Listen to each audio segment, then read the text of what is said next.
નમસ્કાર દર્શક મિત્રો, હું ડૉક્ટર ઋતુલ પટેલ, કેન્સર સર્જન, એપિક હોસ્પિટલ. સૌપ્રથમ તો આજે 4th ફેબ્રુઆરી એટલે કે વર્લ્ડ કેન્સર ડે નિમિત્તે આપ સૌને ખૂબ ખૂબ શુભેચ્છાઓ.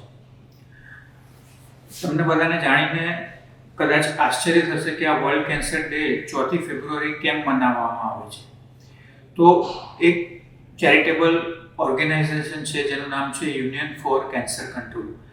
આ ઓર્ગેનાઇઝેશનની 2000ની સાલની મીટિંગ જે પેરિસમાં થઈ, એ સમિટમાં સર્વાનુમતે એવો નિર્ણય લેવામાં આવ્યો કે 4th ફેબ્રુઆરીએ વર્લ્ડ કેન્સર ડે આપણે મનાવીએ ઓલ ઓવર ધ વર્લ્ડ. અને આ મનાવવાનો મુખ્ય ઉદ્દેશ એ કેન્સર વિશેની અવેરનેસ જેટલી બને એટલી વધારવાનો છે. અને આના માટે દર 2 વર્ષે કે 3 વર્ષે એક અલગ અલગ થીમ નક્કી કરવામાં આવે છે. જેમ કે 2020થી લઈને 2022ની સાલ સુધીમાં આ વખતની થીમ છે કે ક્લોઝ ધ કેર ગેપ. એટલે કે કેન્સરની જે નિદાનથી લઈને સારવાર સુધીની જે આખી પ્રક્રિયા છે, એમાં જે જગ્યાએ ગેપ છે એ આપણે પૂરવાની છે. અને આ ગેપ પૂરવા માટે જેટલા પણ સ્ટેક હોલ્ડર્સ કહેવાય કે જે આ કેન્સરની નિદાનથી લઈને સારવાર સુધીમાં હોય, જેમ કે પોલિસી મેકર હોય, ડિસિઝન મેકર હોય કે ગવર્મેન્ટ હોય અને ડૉક્ટર અને પેશન્ટ, બધા જ આ બધામાં જે પણ જગ્યાએ આપણે ગેપ હોય એ ગેપ આપણે પૂરવાની છે. તો આના માટે આપણે 4 ફેબ્રુઆરીએ વર્લ્ડ કેન્સર ડે મનાવીએ છીએ.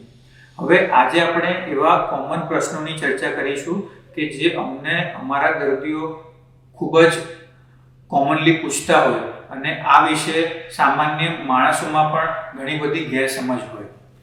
તો સૌથી પહેલો પ્રશ્ન કે કેન્સરની ચર્ચા આજકાલ ઘણા દર્દીઓ પૂછે કે કેમ બહુ વધારે સાંભળવા મળે છે કે આજુબાજુમાં દરેક દર્દીના ફેમિલીમાં કેન્સર, કોઈને કોઈ દર્દીને કેન્સર હોય એવું સાંભળવા મળે છે. તો આનું કારણ શું?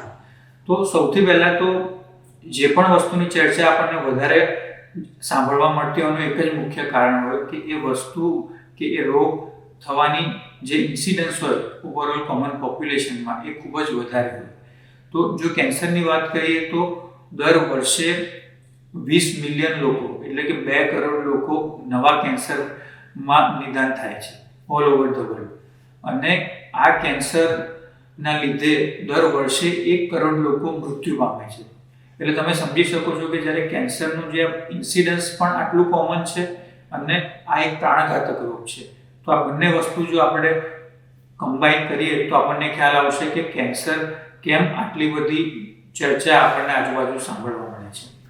હવે એક કોમન માણસના મગજમાં કેન્સર થવાના કારણો દરેકને ખબર હોય છે, પરંતુ કેન્સર થવાના કયા કારણો છે કે જેના લીધે જે કારણો પર આપણે જો વર્ક કરીએ તો આપણે કેન્સર થવાનું પ્રમાણ ખૂબ જ ઓછું કરી શકીએ.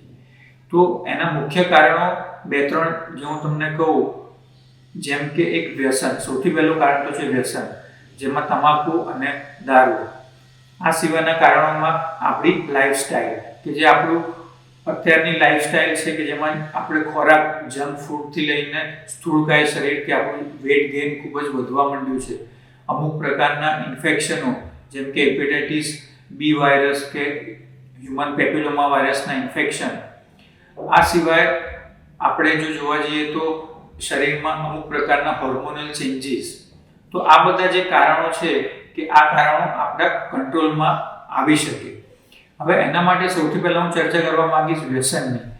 કારણ કે લગભગ 30% કેન્સર રિલેટેડ જે મૃત્યુ છે એ વ્યસનના કારણે થાય છે. અને એ વ્યસનમાં સૌથી કોમન છે તમાકુ અને આલ્કોહોલ.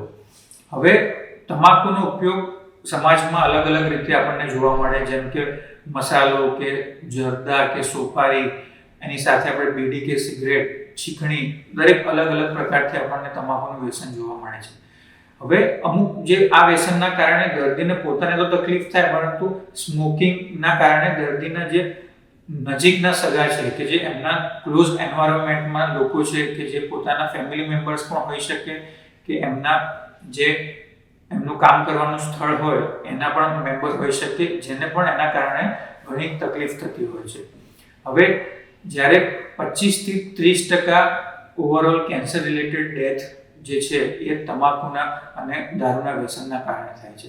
તો આના ઉપરથી આપણે સમજી શકીએ કે ખાલી આ વ્યસનનો એક વસ્તુ છે જે આપણા કંટ્રોલમાં કરી શકીએ તો કેન્સર રિલેટેડ ડેથ આપણે દર 3 દર્દીમાંથી 1 દર્દીને આપણે બચાવી શકીએ. હવે આ સિવાયના કારણો જે તમને ઓલરેડી મેં કીધું કે આપણી જે ઓવરઓલ લાઈફસ્ટાઈલ છે, જે સ્થૂળકાય આપણું શરીર છે, કે જે અત્યારે આપણો ખોરાક છે, આપણે જે અર્લી મોર્નિંગ આપણે ઉઠીને એક સામાન્ય કસરત કે વોક માટે જઈ શકીએ કે મેડિટેશન માટે જઈ શકીએ, અને આપણો જે ઓવરઓલ ખોરાક છે એને આપણે અમુક રીતે મોડિફાય કરીને આપણા શરીર માટે જે હેલ્ધી હોય એ ખોરાક લઈ શકીએ તો કેન્સરના ઘણા બધા શરીરના કેન્સર આના કારણે કાબૂમાં આવી શકે છે. આ સિવાય અમુક વસ્તુઓ હું તમને કહીશ કે કેન્સર જે થાય એના પહેલાં જ આપણે જો કેન્સરને અમુક અર્લી તબક્કામાં જો પકડી શકીએ તો કેન્સરનું ઓવરઓલ આપણને જે રિઝલ્ટ છે કેન્સરની સારવારનું એ ખૂબ જ સારું મળે. એટલે આના માટે આપણે એક શબ્દ છે કેન્સર સ્ક્રીનિંગ. કેન્સર સ્ક્રીનિંગ એટલે કે શું કે ઓવરઓલ પોપ્યુલેશન કે ઓવરઓલ જનરલ પોપ્યુલેશન કે જેમાં અત્યારે કેન્સરના કોઈ પણ ચિહ્નો નથી, પણ આ માણસોને આપણે અમુક રીતે કે અમુક પ્રકારના કેન્સરો માટે અમુક રિપોર્ટ કરીએ, અને જો આ રિપોર્ટમાં જો કેન્સરનું નિદાન થાય તો એને જો આપણે સારવાર કરીએ તો એનું ઓલમોસ્ટ જે એનો રેટ છે કે કેન્સર મટી જવાનો જે ક્યોર રેટ કહેવાય એ ખૂબ જ વધારે હોય છે. 90%થી પણ વધારે એનો ક્યોર રેટ હોય છે. તો આના માટે મુખ્યત્વે આપણે બહેનો માટે જો વાત કરીએ તો 2 કેન્સર છે કે જે આમાં ખૂબ જ અગત્યના છે. એક છે બ્રેસ્ટ કેન્સર એટલે કે સ્તન કેન્સર, અને બીજું છે ગર્ભાશય મુખનું કેન્સર. તો બ્રેસ્ટ કેન્સર માટે આપણે જે ગાઈડલાઇન્સ છે એ પ્રમાણે 40 વર્ષ પછી દરેક બહેનોએ કે જેને કેન્સરના કોઈ પણ લક્ષણ ના હોય તો પણ આપણે દર 2 વર્ષે એક મેમોગ્રાફીનો રિપોર્ટ કરવો જોઈએ. મેમોગ્રાફી એટલે કે શું કે એક સ્તનનો એક ફોટો છે કે જેમાં સ્તનને દબાવીને એક્સરેની પ્લેટમાં એક ફોટો પડે છે અને સાથે સાથે સ્તનની સોનોગ્રાફી થાય છે, એટલે કે એને મેમોસોનોગ્રાફી કહેવાય. એ 40 વર્ષની ઉંમર પછી દર 2 વર્ષે દરેક બહેનોએ આ કરવું જોઈએ.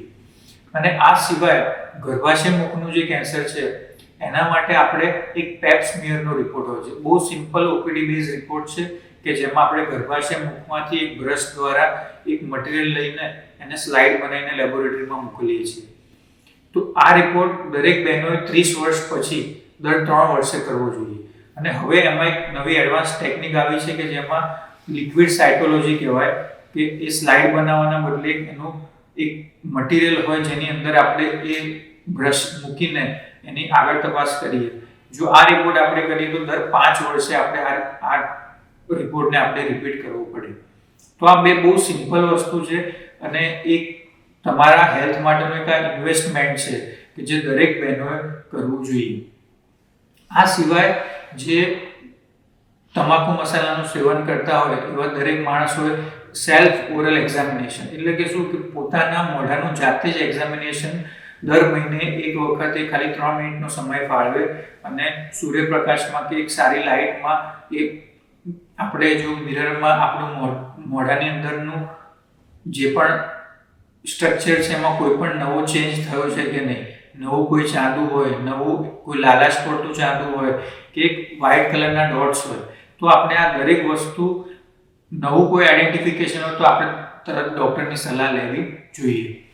આ સિવાય આપણી કન્ટ્રીમાં તો નહીં પણ વેસ્ટર્ન કન્ટ્રીઝમાં કોલોરેક્ટલ કેન્સર એટલે કે મોટા આંતરડાના કેન્સર માટે 45 વર્ષથી 75 વર્ષના દર્દીઓમાં એક કોલોનોસ્કોપીનો રિપોર્ટ છે, એટલે કે સંડાસના માર્ગેથી દૂરબીન નાખીને એક તપાસ છે જેને કોલોનોસ્કોપી કહેવાય, એ દર 10 વર્ષે એક વખત કરવી જોઈએ.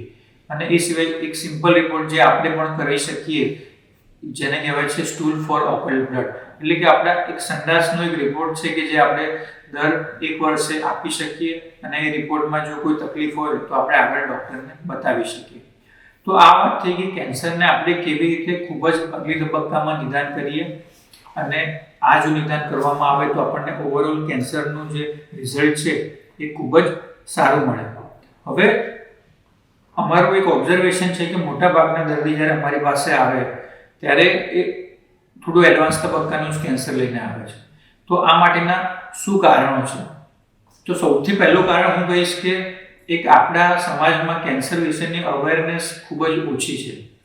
જ્યારે ગામડાનો કે પેરીફરીનો એક દર્દી કેન્સરના કોઈ પણ નવા લક્ષણ જ્યારે એને થાય ત્યારે એક તો એમની સહનશક્તિ ખૂબ જ હોય છે, અને એ લક્ષણનું એના શરીરમાં એ લક્ષણ આવ્યા પછી જ્યારે ડૉક્ટરની સલાહ લેવાની હોય તો એમાં જ સૌથી પહેલાં એ ખૂબ જ લેટ કરતા હોય છે, નંબર 1. નંબર 2, જ્યારે ડૉક્ટરની એ સલાહ લે ત્યારે ઇનિશિયલી કોઈ પણ ગામની હોસ્પિટલમાં કે પ્રાઇમરી હેલ્થ સેન્ટરમાં જ્યારે ડૉક્ટરની સલાહ લે, ડૉક્ટર નાની મોટી દવા ગોળી લખી આપે, પછી જો એ દવા ગોળીથી એને સારું ના થાય ત્યારે એને આગળના બીજા ડૉક્ટરને રિફર કરવામાં આવે છે. અને ઘણીવાર અમારે ધ્યાનમાં એવું આવે છે કે કોઈ પણ ડૉક્ટર જ્યારે કેન્સર હોઈ શકે એવી શક્યતા બતાવે ત્યારે દર્દીઓનું એક્સેપ્ટન્સ નથી હોતું. એટલે કે દર્દીઓને કેન્સર શબ્દથી જ એટલો બધો ગભરાટ છે કે જ્યારે કોઈ ડૉક્ટર આવું કહે કે આ કેન્સર હોવાની શક્યતા છે તો દર્દી ડૉક્ટર બદલીને બીજા ડૉક્ટર પાસે જતા હોય, અથવા એમાં પણ 2-3 મહિના કાઢી નાખતા હોય છે. અને આ બધું થતાં જ્યારે દર્દી કેન્સર સર્જન પાસે આવે ત્યારે ઘણું બધું લેટ થઈ ચૂક્યું હોય છે. એટલે અમારી પાસે આવતા 10માંથી 8 દર્દી આવી રીતના 3જા કે 4થા તબક્કાના કેન્સરમાં જ આવતા હોય છે. તો આ દરેક જગ્યાએ જ્યાં પણ મેં તમને કીધું કે એ વસ્તુઓમાં આપણને જેટલો સમયગાળો ઓછો દર્દીના લક્ષણથી ડૉક્ટર સુધી, એક્સપર્ટ ડૉક્ટર સુધી પહોંચવાનો, એટલું એનું રિઝલ્ટ વધારે સારું. હવે કેન્સરના સામાન્ય લક્ષણો હું તમને વાત કરું કે દરેક શરીરના અંગ પ્રમાણે એના લક્ષણો અલગ અલગ હોય, પણ જેમ કે મોઢામાં પડતું કોઈ પણ ચાંદુ કે જે 3 અઠવાડિયાથી વધારે સમય સુધી ના રૂઝાય, આપણે અવાજમાં સામાન્ય ફેરફાર ક્યારેય પણ શરદી ખાંસીમાં થઈ શકે, પણ આ અવાજનો ફેરફાર જો 3 અઠવાડિયાથી વધારે સમય સુધી રહે તો એ પણ એક ચિંતાજનક વસ્તુ છે. આ સિવાય ગળામાં થતી ઘણી વેરની ગાંઠો કે જે સામાન્ય ઇન્ફેક્શનમાં વધી શકે, પરંતુ એ પણ જો 3 અઠવાડિયાથી વધારે સમય સુધી એ ગળામાં જો વેરની કોઈ ગાંઠો હોય કે આપણી થાઇરોઇડ ગ્રંથિમાં કોઈ સ્વેલિંગ હોય તો આપણે ચોક્કસ ડૉક્ટરની સલાહ લેવી જોઈએ. આ સિવાય ખોરાક ઉતારવામાં પડતી કોઈ તકલીફ કે ખોરાક ગળવામાં પડતી કોઈ તકલીફ, અનએક્સપ્લેન વેઇટ લોસ. જ્યારે પણ આપણું વેઇટ લોસ, જો આપણે કોઈ ઉપવાસ કર્યા હોય, લાંબા સમય સુધીને વેઇટ લોસ થાય તો માન્યમાં આવે, પણ એ સિવાયનો કોઈ પણ અનએક્સપ્લેન વેઇટ લોસ જે 10% કરતાં વધારે હોય આપણા વજનનો, તો એક બહુ કેન્સરનું એક ચિંતાજનક લક્ષણ હોઈ શકે.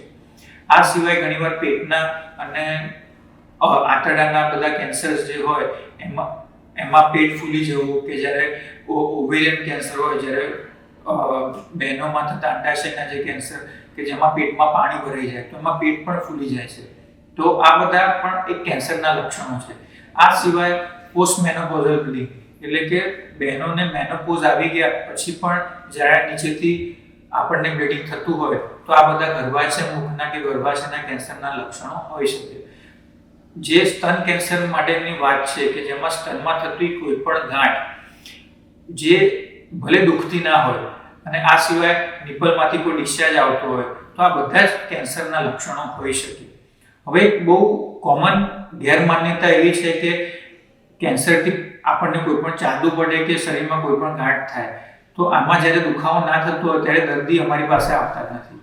તો તમને જાણીને બહુ આશ્ચર્ય થશે કે મોટાભાગના કેન્સરથી થતા ચાંદા કે એના ગાંઠમાં દુખાવો થતો નથી. દુખાવો ત્યારે જ થાય કે જ્યારે આ ચાંદુ કે આ ગાંઠ બહુ એડવાન્સ તબક્કામાં પહોંચી જાય. તો હું દરેકને એક રિક્વેસ્ટ કરીશ કે શરીરમાં થતું કોઈ પણ ચાંદુ કે ગાંઠમાં જેમાં દુખાવો નથી એ વધારે ચિંતાજનક છે. તો આપણે જ્યારે પણ આ પ્રકારના કોઈ પણ લક્ષણો આપણામાં જોવા મળે તો આપણે ડૉક્ટરની અચૂક સલાહ લેવી જોઈએ. હવે આ જો કેન્સરની આપણે નિદાન અને સારવારની વાત કરીએ તો દરેક કેન્સરનું નિદાન અલગ અલગ રીતે થાય, પરંતુ એ સૌથી પહેલાં તો કોઈ પણ કેન્સરનું એક ચેકઅપ હોય કે જે એક્સપર્ટ કેન્સરના ડૉક્ટર કરે, કે જે વસ્તુ દરેક દર્દીમાં ખૂબ જ અગત્યની છે. આ સિવાય ટિશ્યુ ડાયગ્નોસિસ, એટલે કે કેન્સરની બાયોપ્સી, સાદી ભાષામાં કે કોઈ પણ કેન્સરની જે ગાંઠ હોય એમાંથી આપણે એક મટીરિયલ લઈને અને લેબોરેટરીમાં તપાસ માટે મોકલીએ તો આમાંથી આપણને કેન્સરનું એક નિદાનનું કન્ફર્મેશન થશે કે આ કેન્સર કયા પ્રકારનું છે, અને એના પછી આપણે અમુક રિપોર્ટો માટે આગળ વધતા હોઈએ કે જે દરેક શરીરના અંગ પ્રમાણે અલગ અલગ હોઈ શકે, કે જેમાં સીટી સ્કેન, MRI કે પેટ સીટી સ્કેનના ફોટા હોય કે જેના દ્વારા આપણે કેન્સરનું એક તબક્કો કે સ્ટેજ નક્કી કરીએ, અને આ બધા રિપોર્ટ પછી જ આપણે કેન્સરની સારવાર શરૂ કરતા હોઈએ. અમુક પ્રકારના કેન્સરમાં બાયોપ્સીના રિપોર્ટ પછી પણ અમુક એડવાન્સ રિપોર્ટો આપણે કરવાના હોય છે કે જેના દ્વારા આપણને અમુક પ્રકારની માહિતી મળે કે જે આપણને કેન્સરની સારવાર માટે ખૂબ જ જરૂરી હોય છે. હવે કોઈ પણ કેન્સરની સારવાર શરૂ કરતા પહેલા મેં જેમ તમને કહ્યું એ પ્રમાણે જ્યાં સુધી એ સારવારની ટ્રેક પકડવા માટેના જે રિપોર્ટો છે એ પ્રોપર ના હોય ત્યાં સુધી આપણે એક રાઈટ ટ્રેકમાં સારવાર માટે આગળ વધી શકતા નથી. હવે કેન્સરની સારવારની જો એક કોમન વાત કરીએ આપણે તો 3 પ્રકારની સારવાર હોય કોઈ પણ કેન્સરની. પહેલી સારવાર છે કે કેન્સરની સર્જરી. સર્જરી એટલે કે શું? કોઈ પણ કેન્સરનું ચાંદુ કે કેન્સરનું ગાંઠ હોય એને આપણે એના મૂળ સાથે કાઢી નાખીએ, એ કેન્સરની સર્જરીથી. બીજી સારવાર છે કેન્સરની કિમોથેરાપી. કિમોથેરાપી એટલે કે કેન્સર માટેના અમુક સ્પેશિયલ પ્રકારના ઇન્જેક્શન કે દવાઓ કે જે આપણે દર્દીને આપીએ. એના અલગ અલગ પ્રકાર હોય છે, જેને આજકાલ ઇમ્યુનોથેરાપી કે અમુક ટાર્ગેટેડ થેરાપી પણ આપણે કહી શકીએ. એટલે આ સાદી ભાષામાં મોઢાથી લેવાની ગોળી પણ હોય કે નસમાંથી લેવાના ઇન્જેક્શન હોય. અને ત્રીજી એક સારવાર છે કે રેડિયોથેરાપી. રેડિયોથેરાપી એટલે અમુક પ્રકારના કિરણો કે જે આપણે સીટી સ્કેન કે એમઆરઆઈનું મશીન હોય એ એવા મશીનમાં સૂઈને જે ભાગમાં કેન્સર હોય એને ટાર્ગેટ કરીને એક પ્રકારના રેઝ આપીએ કે જેનાથી કેન્સરની ગાંઠ બળી જાય. હવે દર્દીને જે પ્રકારનો કેન્સર હોય અને જે પ્રકારનો કેન્સરનો તબક્કો હોય એ પ્રમાણે આ 3માંથી કોઈ એક સારવારની પણ જરૂર પડી શકે કે આ 3માંથી 2 કે 3 સારવારની પણ જરૂર પડી શકે. એક વસ્તુ આમાં સમજવી ખૂબ જ અગત્યની છે કે જ્યારે કોઈ પણ કેન્સર પહેલી વખત નિદાન થાય અને જેની પહેલી સારવાર થાય એ ખૂબ જ જરૂરી છે. એ સારવાર જો આપણે એકદમ પ્રોપર રીતે જો કરી શકીએ તો કેન્સરમાં ભવિષ્યમાં ઉથલો મારવાના ચાન્સ ઘણા ઓછા થઈ જતા હોય છે. અને એક વખત કેન્સરનો ઉથલો માર્યા પછી જે પણ એની આગળની સારવાર હોય એ અમારા માટે અને દર્દીઓ માટે પણ ખૂબ જ તકલીફવાળી હોઈ શકે. હવે બીજો એક પ્રશ્ન જે અમને ઘણા બધા દર્દીઓ પૂછે કે કેન્સર માટેની કોઈ વેક્સિન હોય છે તેની? જેમ આપણે હમણાં જોયું કે કોરોનાના સમયમાં આપણે બધાએ કોરોનાની વેક્સિન લીધી કે ફરીથી કોરોનાના એક આગળના તબક્કાનો કોરોના આપણને ના થાય એના માટેની વેક્સિન. તો કેન્સરની વેક્સિનમાં સૌથી અગત્યની એક વેક્સિન હું તમને કહીશ કે જેને HPV વેક્સિન કહેવાય કે હ્યુમન પેપિલોમા વાયરસ વેક્સિન. આ વેક્સિન ખાસ કરીને બહેનો માટે. હવે હ્યુમન પેપિલોમા વાયરસથી શરીરના ઘણા બધા કેન્સર થાય, જેમ કે સૌથી પહેલા ગર્ભાશયના મુખનું કેન્સર, તેમજ યોનિ માર્ગના દ્વારનું કેન્સર હોય કે આપણા જે સંડાસનો માર્ગ હોય એનું એક કેન્સર થઈ શકે. આ સિવાય આપણા કાકડાનું કેન્સર અને ઓરોફેરિક્સનું જે કેન્સર થાય એ કેન્સર પણ આ વાયરસથી થઈ શકે. પરંતુ એમાં સૌથી અગત્યનું છે કે ગર્ભાશયના મુખનું કેન્સર કે જેમાં 99 થી 100% ગર્ભાશયના મુખના કેન્સર આ વાયરસના કારણે થાય. તો આની જો આપણે વેક્સિન લઈએ તો લગભગ 90% દર્દીઓમાં 70 થી 90% દર્દીઓમાં આપણે આ કેન્સર પ્રિવેન્ટ કરી શકીએ છીએ. તો આ જો વેક્સિન છે એ લેવા માટેનો બેસ્ટ સમયગાળો છે 9 વર્ષથી લઈને 26 વર્ષની બહેનો. એટલે 9 વર્ષથી ચાલુ કરીને 26 વર્ષ સુધીની બહેનો આ વેક્સિન લે તો આપણને એનું રિઝલ્ટ સૌથી સારું મળી શકે. અને આ વેક્સિનના 3 ડોઝ હોય છે કે આજે એક ડોઝ લઈએ પછી 2 મહિને એનો ડોઝ રિપીટ કરવો પડે અને ત્રીજો ડોઝ છે આપણે 6 મહિના પછી રિપીટ કરવો પડે. એટલે આપણું આખું વેક્સિનેશન શેડ્યુલ પતી જાય. એટલે આ હ્યુમન પેપિલોમા વાયરસની વેક્સિન દરેક બહેનોએ 9 થી 26 વર્ષની ઉંમરમાં લેવી જોઈએ. આ સિવાય એક બીજું કેન્સર છે કે લીવર કેન્સર કે જે હિપેટાઇટિસ બી વાયરસથી ઘણી બધી વખત થતું હોય છે. તો આ હિપેટાઇટિસ બી વાયરસની વેક્સિન પણ અવેલેબલ છે જે આપણા વેક્સિનેશન શેડ્યુલમાં છે, જે પણ આપણે દરેક દર્દીઓને સલાહ આપીએ છીએ. આ 2 કેન્સર સિવાય અત્યાર સુધી કોઈ કેન્સરની વેક્સિનેશન કામમાં આવતી નથી. તો આ થઈ કેન્સરની ઓવરઓલ ચર્ચા.